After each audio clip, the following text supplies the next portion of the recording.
ஸ்ரீவில்லிபுத்தூரில் இருக்கோம். பகல்பத்து உற்சவம் 4ஆம் திருநாள் வடபத்திரசாயி தாயாரோட இருக்கார். சேவிக்கிறோம். ஆண்டாள் மன்னாரை சேவிக்கிறோம். இவர் வடபத்திரசாயியை இந்த ஊரில் தாத்தான்னு தான் சொல்லுவார். ஆனால் ரொம்ப அழகாக இருப்பார். 4ஆம் திருநாள் குலசேகர ஆழ்வாரோட பாசுரம் பெருமாள் திருமொழி. அவர் ராமர் மேலே பற்று கொண்டிருந்தார், நம்ம எல்லாருக்குமே தெரியும். இதோ ஆஞ்சநேயர் எழுதியிருக்கார். எங்கெல்லாம் ராமாயணம் நடக்கிறதோ பலகையை போட்டு போய் ஆஞ்சநேயர் வருவார்னு சொல்லுவா. இன்றைக்கி நிஜமாகவே ப்ரூவ் பண்ணியிருக்கார். பெருமாள் நம்ம நின்று பேசுகிறார் நம்மக்கிட்ட. இதோ பாருங்க, பின்னாடி ஸ்ரீவில்லிபுத்தூர் கோபுரம் இருக்குது. யாரும் போய் சொல்லலை. என்ன மாதிரி 2 புத்திசாலி சொல்லுவா, ஏன் கோவில்னா குரங்கு இருக்கும் அப்படின்னு. ஆனால் நேற்று வந்திருக்கக்கூடாதா, இன்றைக்கி வந்திருக்கக்கூடாதான்னு ஒரு மனசு சொல்கிறது.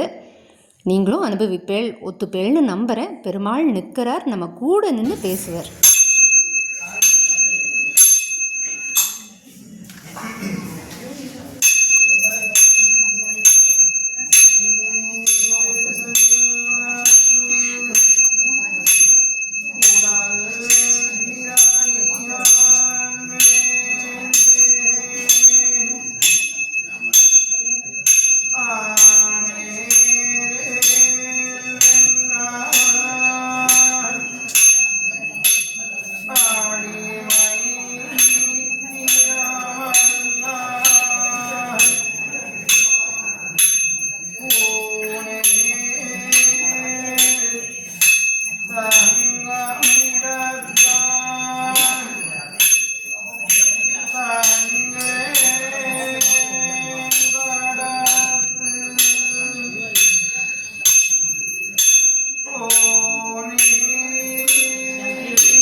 அரையர் சுவாமி ஊனேறு செல்வம் பாட்டை தொடங்கி வச்சுருப்பார். அனுபவிச்சிருப்பேன்னு நினைக்கிறேன்.